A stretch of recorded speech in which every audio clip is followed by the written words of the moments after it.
We realize, working with youth from low-income areas, that whereas they are often seen as the problem, in fact, these kids are the solution to many of our country's challenges. And if we could activate a certain mindset in them that will position them as long-term change makers in low-income communities, we would be solving a massive problem from the ground up. The problem that we are addressing is the fact that many South Africans have turned into a state of waiting. We are waiting for someone to do something. So Calling Education is taking a new approach to holistic education by implementing this program called Called to Impact. So when I heard about this project, I just decided that, this is one way that I can actually help my community to change. Learners attend a workshop where we teach poverty alleviation principles to them.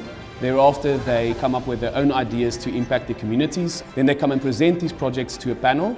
And then thereafter, there's funding involved to actually give them the opportunity to implement their projects.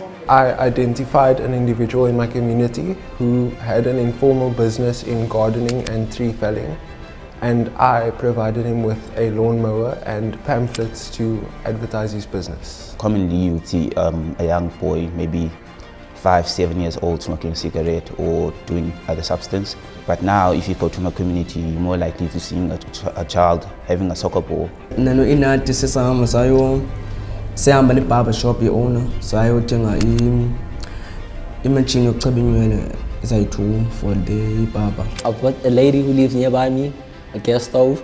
This will help her when she experiences load shedding.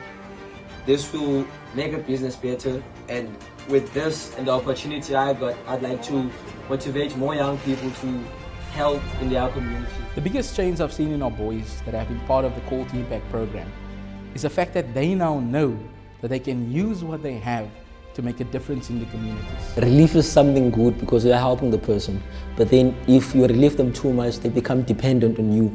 So I think it should touch on those 3 stages, from relief to rehabilitation to development, because when it does that, it motivates that person to be independent. Ultimately, when we do share this with other schools, we want them to know you don't have to be a specific type of a person for you to be influential and to lead a change in your community. Anyone who just feels this is something I'm called to can do it. I bought Tato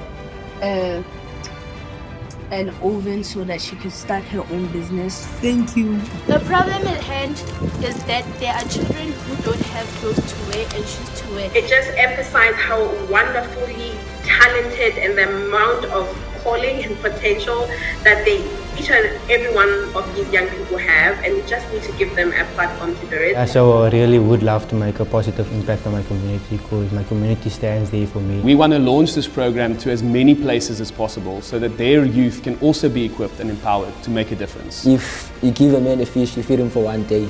But if you teach him how to fish, you feed him for the rest of his lifetime. So that's why.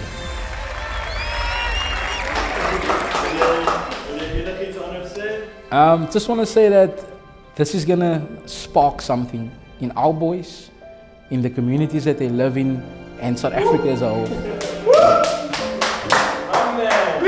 Yeah, thanks.